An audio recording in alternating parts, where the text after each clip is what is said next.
মাথা থেকে বোঝা নামিয়ে ফেললে যেরকম হালকা হয়, আপনি এরকম হালকা মনে করবেন।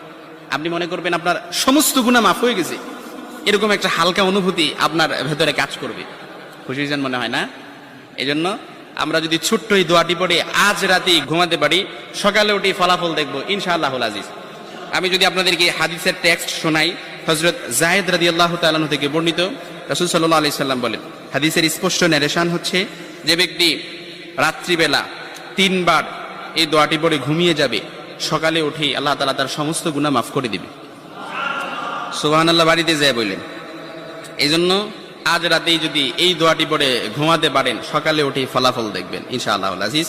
দোয়াটি আমরা সবাই পারি, তবে আপনাদের মনোযোগ আকর্ষণ, আপনারা একটু আমার দিক অ্যাটাচমেন্ট বাড়ান। আমি আপনাদেরকে বলতেছি, সবাই পারি, আমার সাথে একটু ঠোঁট মিলাবেন।